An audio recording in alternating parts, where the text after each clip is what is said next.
Olá pessoal, professor Diego Chavarria, e hoje no nosso curso Como Montar uma Empresa e Empreendedorismo vamos falar um pouquinho sobre os canais. A nossa provocação para essa discussão é, afinal, como fazer o meu produto ou serviço chegar até o meu cliente? Como fazer com que o cliente tenha acesso ao meu produto ou serviço?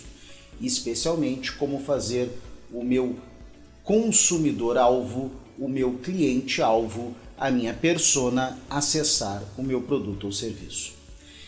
Nesta discussão, nós estamos falando ali dentro do nosso Canvas sobre a quem está destinado o meu produto. É importante que vocês tenham noção que, eventualmente, mudando o canal, muda o produto ou serviço. Ou seja, o mesmo produto colocado em uma loja, num shopping, é diferente de um produto exposto numa loja popular. E é diferente de um produto comprado pela internet. Quando estamos falando sobre canais, canais modificam o produto, modificam o serviço. A percepção de que um canal é de maior qualidade, maior exclusividade, modifica a percepção final do produto ou serviço. Bom, vamos ver um pouco sobre essa discussão. Lembrando que em alguns negócios, alguns tipos de negócio, o canal é central. Por exemplo, quando nós estamos falando de uma loja. Por exemplo, quando estamos falando de um restaurante. Ou, por exemplo, quando estamos falando de vendas pela internet. Os canais são centrais na construção da oferta. Eles são centrais na construção da solução ao problema socialmente construído que nós nos propomos a resolver. Canais podem ser de distribuição e de venda, ou seja, eu posso gerenciar o canal incluindo parceiros os quais vão distribuir o meu produto ou serviço, ou eu posso diretamente concluir essa venda ao meu cliente. Canais são a interface entre empresa e cliente, e essa interface pode ser construída de diversas formas. A simples decisão de se eu incluo mais serviços ou não no meu canal, se eu torno o meu canal mais exclusivo ou não, modifica a minha oferta. Quando eu estou falando sobre canal, portanto, estou falando de uma rede organizada de parceiros. Uma rede de intermediários que fazem com que o meu produto chegue até o cliente, que fazem com que o meu serviço chegue até o cliente. Mesmo os serviços dependem de canais. Por exemplo, um aplicativo precisa da loja da Google para poder ser distribuído. Portanto, estamos falando, acima de tudo, de parceiros, de entidades que intermediam esse processo de distribuição. Por que intermediários? Muitas vezes se questiona o porquê incluir mais intermediários na cadeia. Entre outras coisas, um intermediário vai agregar custo, mas agrega custo, deve agregar também valor. Lembrem-se do equilíbrio entre custo e benefício. Como é que um intermediário pode agregar valor a um produto ou serviço? Esse intermediário pode reduzir as conexões na cadeia, ele pode agregar mais serviços ou pode inclusive agregar acessórios, como por exemplo uma concessionária de carros. Esse intermediário pode conhecer e se relacionar muito bem com o cliente, como por exemplo Casas Bahia. Esse intermediário pode mudar a escala de operação, ou seja, a minha operação é pequena, eu passo para um intermediário que assume uma escala grande, como por exemplo o Carrefour. Ou pode inclusive se citar os bancos, que modificam a escala de operação em termos de crédito. E por fim, um intermediário pode assumir riscos. Se ele conhece melhor o cliente, ele pode assumir estes riscos, como é o caso do Amazon no seu processo de marketplace. Portanto, intermediários agregam valor. Este é o conceito central na escolha de um intermediário.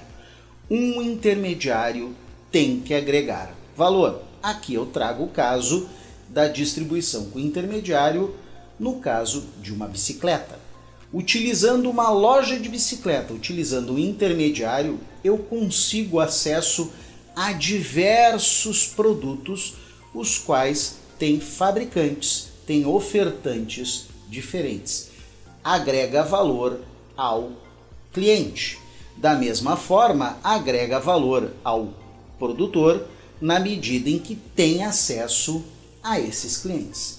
Portanto, um intermediário deve agregar valor.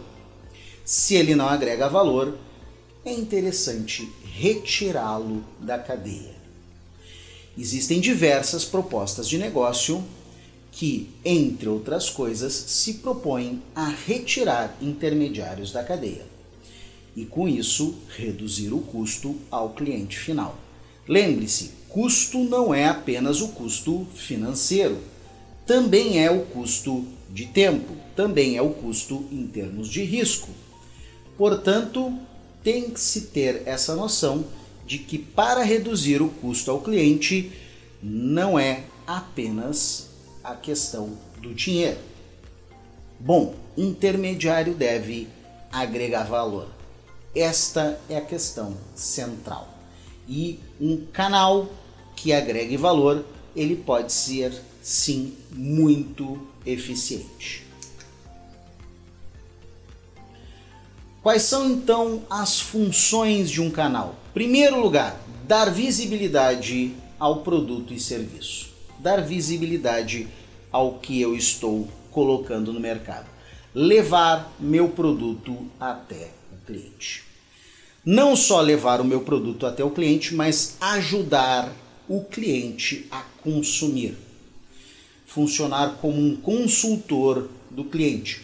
Compreender tanto a proposta da empresa quanto a necessidade do cliente e fazer este casamento.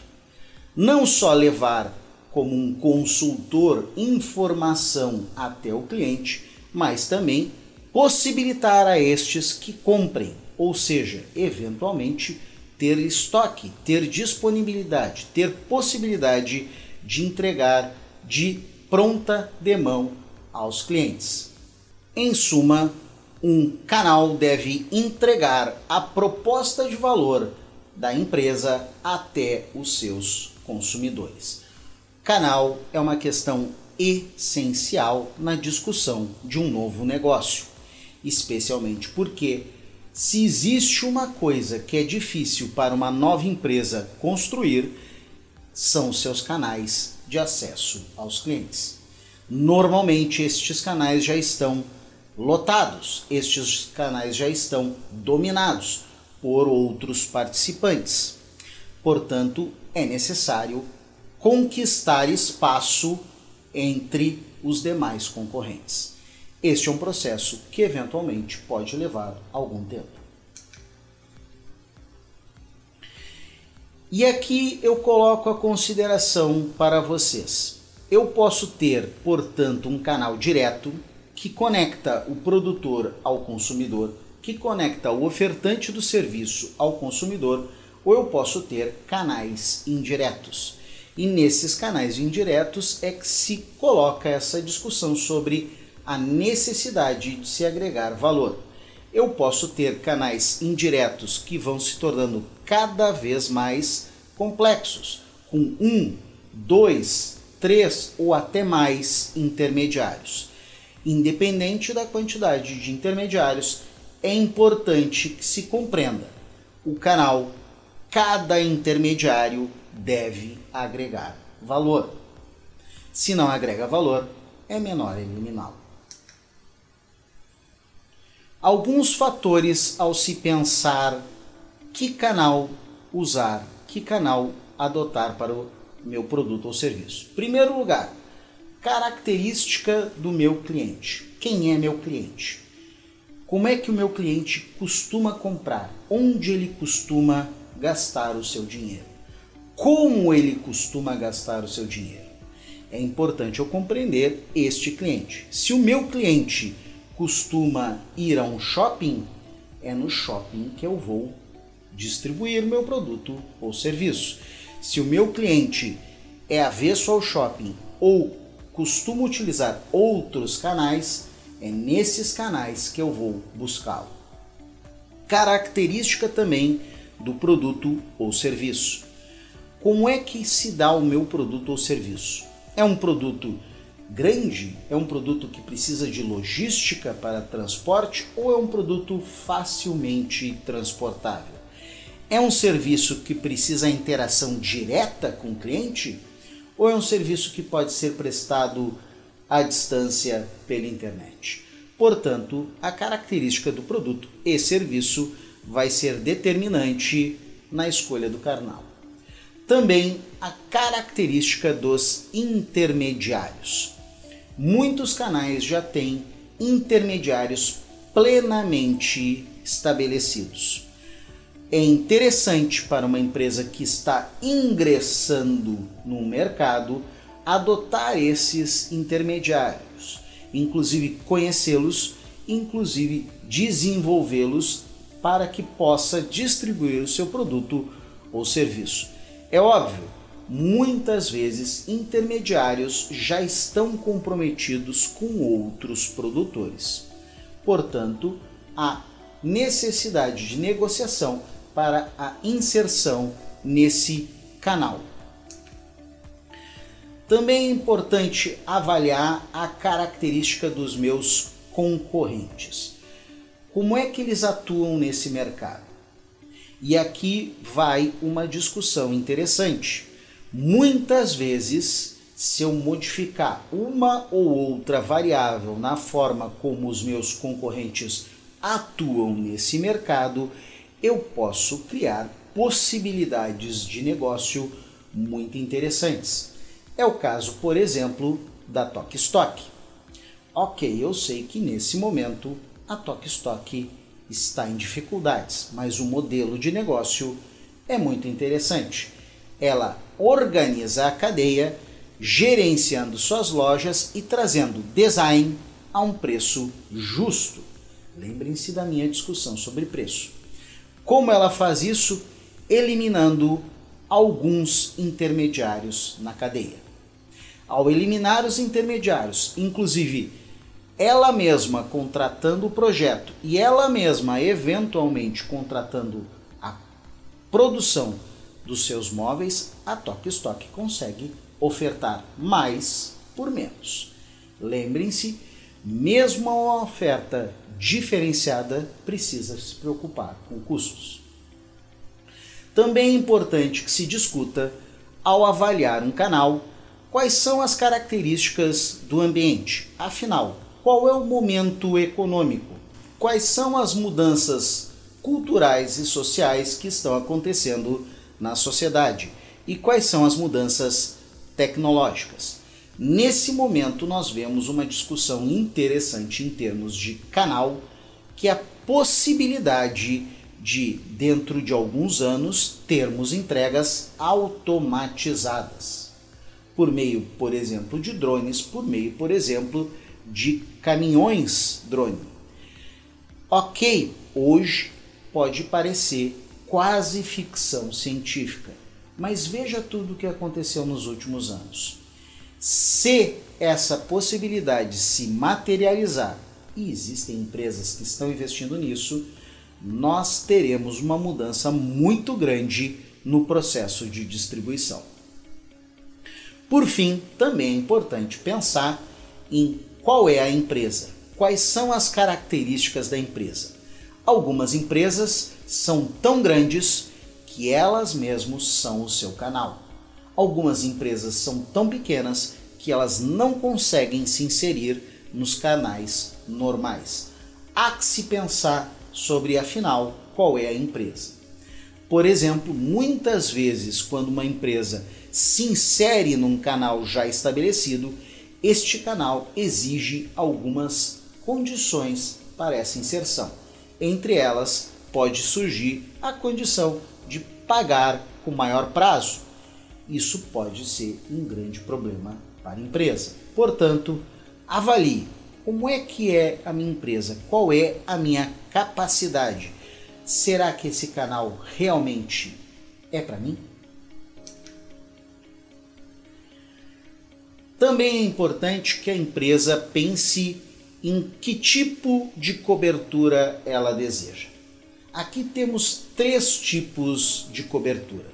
Em um extremo temos a cobertura dita exclusiva, normalmente colocada para produtos que são de maior seletividade, produtos que necessitam eventualmente de serviços especializados. Aqui eu coloco o exemplo de automóveis Audi, relógios Rolex, mas nós podemos colocar uma gama de outros produtos que inclusive não são produtos de luxo, como por exemplo produtos de construção civil, os quais necessitam de apoio técnico na sua aplicação.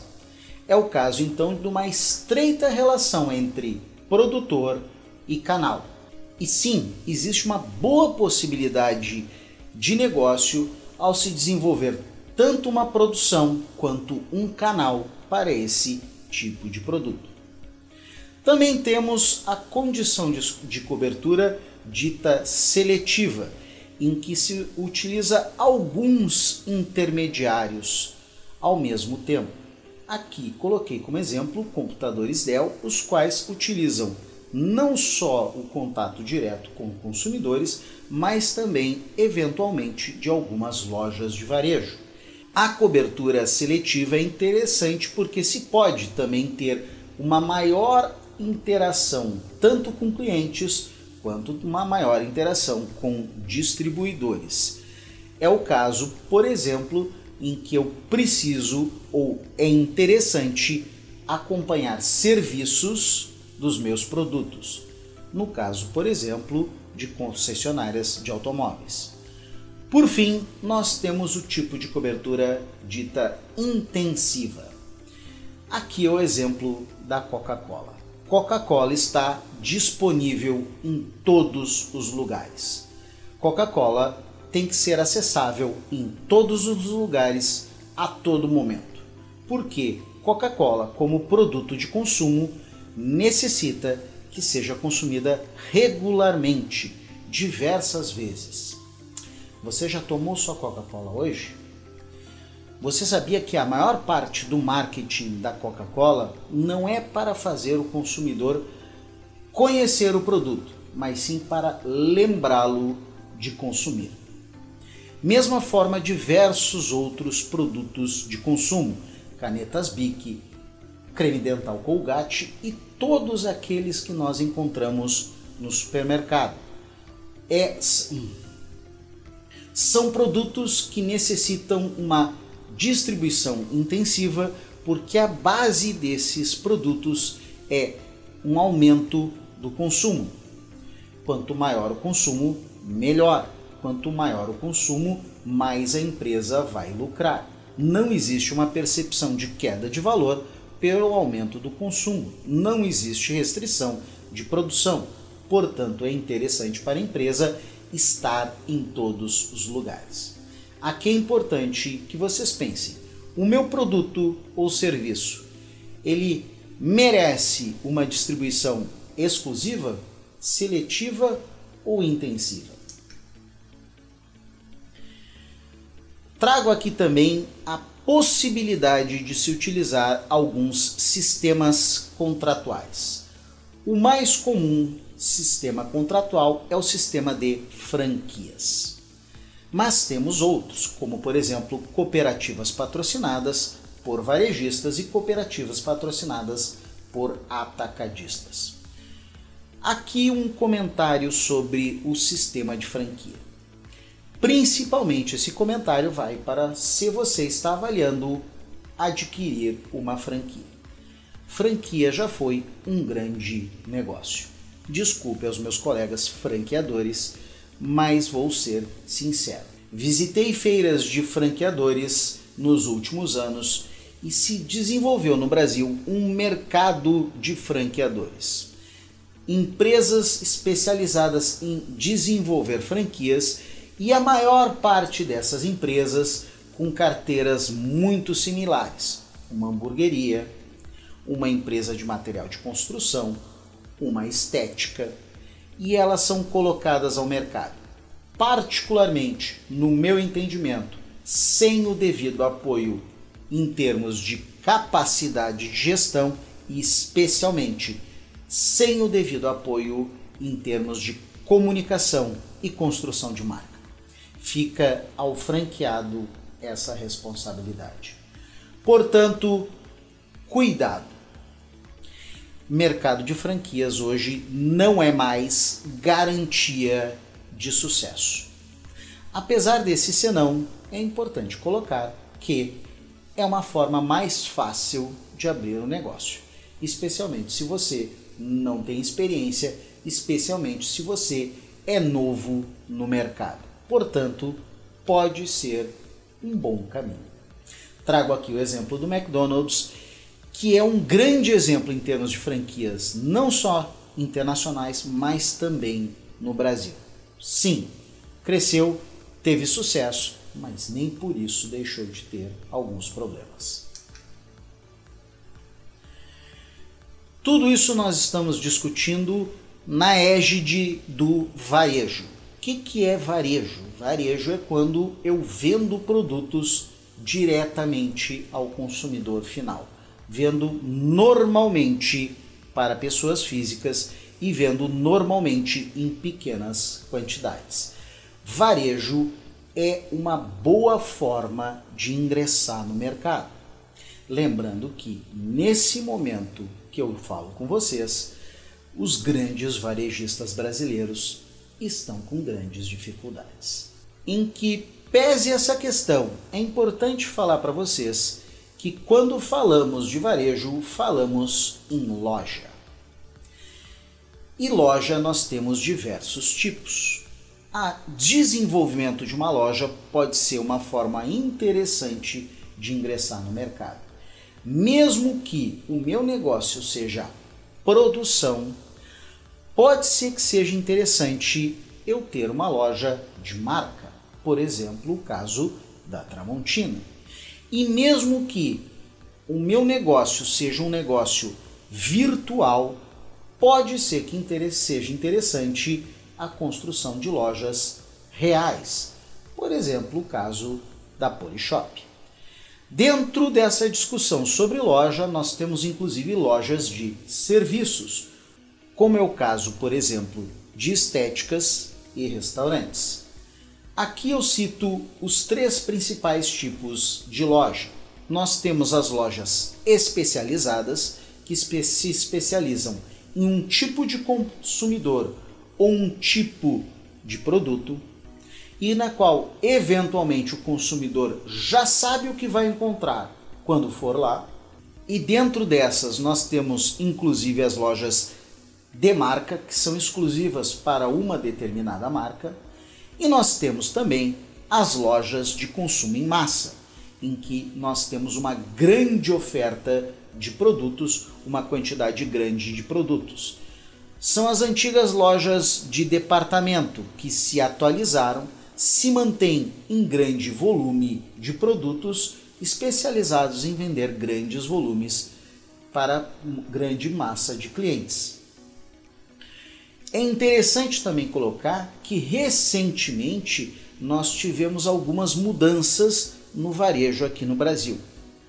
Por exemplo, os supermercados se transformaram em hipermercados, os quais têm ofertas que saem do rol normal de supermercados, mas também supermercados se transformaram em atacarejos, os quais têm uma disposição de loja mais simplificada, buscando entregar ao cliente menor custo e, com isso, mais valor. Por fim, nós temos também algumas lojas de consumo em massa que estão se especializando em parte da oferta, como, por exemplo, a Hortifruti, o qual se centra na oferta de produtos alimentícios. Portanto, estas reorganizações são comuns no varejo e trazem novas possibilidades de negócio. Para além das lojas especializadas e de consumo em massa, nós temos as lojas de conveniência.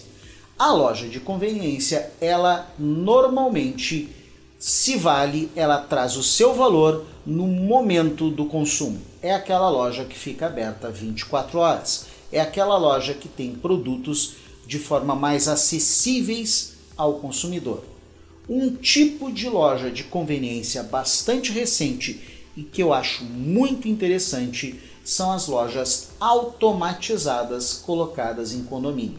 É um tipo de negócio novo e que ainda precisa mostrar a sua viabilidade de longo prazo. Neste caso, a questão central é como eu consigo manter as lojas operando com baixíssimo custo.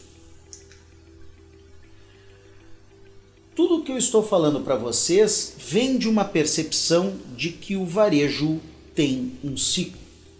Nós temos, por um lado, um varejista que é inovador, que ainda não tem prestígio, que tem baixo preço, mas que traz alguma proposta de valor diferenciada.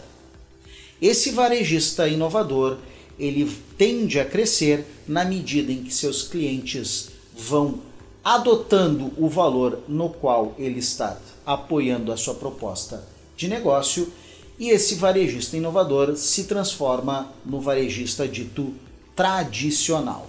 O tradicional são as lojas já estabelecidas, os varejistas estabelecidos. Lá se encontram boas instalações, serviços essenciais, bem como eventualmente serviços que são mais difíceis de se encontrar. São as lojas que pagam caro pela sua posição. São lojas que estão orientadas para a moda, para o momento, e são lojas e varejistas que trabalham com grandes ofertas e tendem a ter preços mais altos. E por fim, nós temos o varejista maduro, aquele cuja proposta de valor não é mais interessante na ótica da maior parte dos clientes. O interessante que nós precisamos ter consciência aqui é que esse ciclo de varejo, ele realmente é um ciclo. Temos ciclos de nascimento de gerações de lojas, bem como ciclos de falecimento de gerações de lojas de varejistas no mercado brasileiro e mesmo no mercado internacional. Lembrem-se, nos Estados Unidos a Sears fechou. Portanto, esse processo de surgir um novo varejista com uma nova proposta e morrer um varejista maduro porque a sua proposta não atende mais ao cliente é normal, é esperado e vai acontecer. Já aconteceu, vai acontecer, está acontecendo. Onde é que existem possibilidades de novos negócios? É embarcar com um varejista inovador. Também precisamos citar a questão do atacado. Atacado é quando vendemos normalmente em grande quantidade ou em maiores quantidades para consumidores intermediários, ou para revendedores, ou para a área industrial.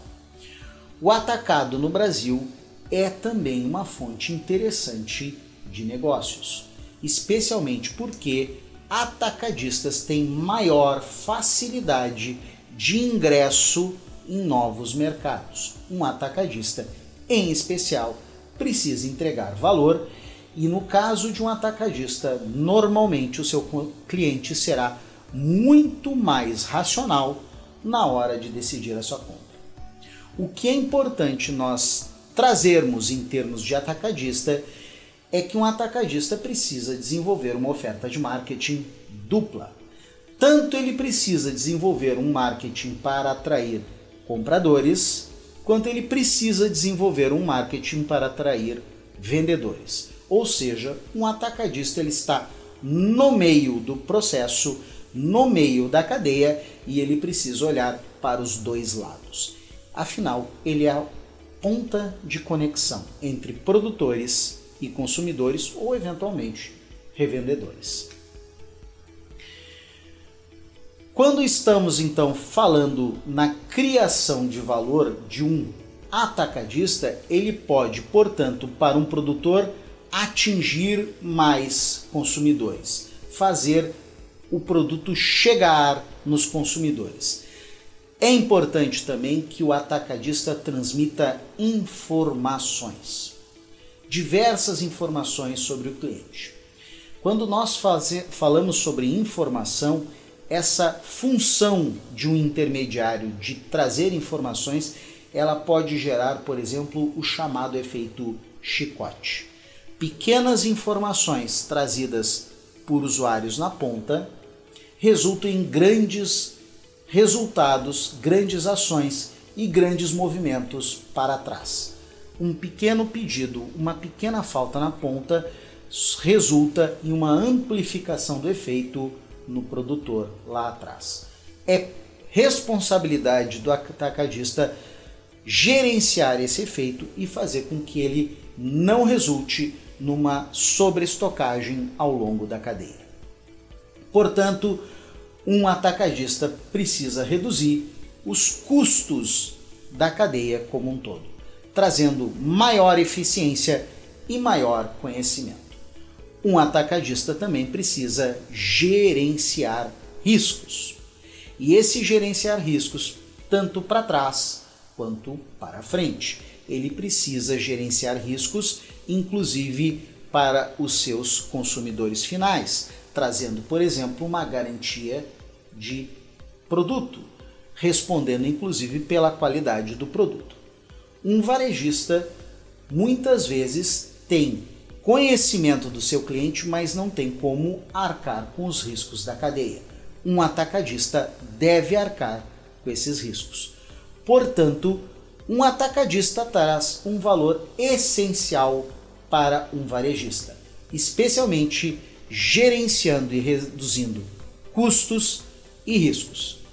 Por fim, para um usuário final, não só a questão do risco, mas também a redução de custo, na medida em que um atacadista pode realmente trazer muita eficiência para a cadeia. Nós temos diversos atacadistas de qualidade aqui no Brasil. Martins Atacadista, por exemplo, é um grande atacadista com elevada tecnologia e elevada competência ao atendimento aos seus pontos de venda. Por fim, é importante que se tenha consciência de que sempre que falamos em termos de canais, sempre que falamos em termos de negócio, estamos trazendo uma solução para um problema socialmente construído.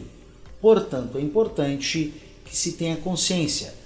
No final das contas, precisamos entregar valor para o usuário final. É por isso que existe um varejista, é por isso que existe um atacadista, é por isso que existe um produtor. Portanto, a cadeia toda deve pensar, afinal, qual o valor que o meu usuário final, qual o meu valor que o meu cliente final necessita, o que o meu cliente final está buscando. Essa compreensão é necessária ao longo de toda a cadeia, principalmente quando estamos construindo cadeias que são mais longas. Pessoal, então estamos concluindo aqui essa rápida discussão sobre canais e no próximo vídeo vamos falar um pouquinho sobre relacionamento com clientes. Obrigado e até o próximo vídeo.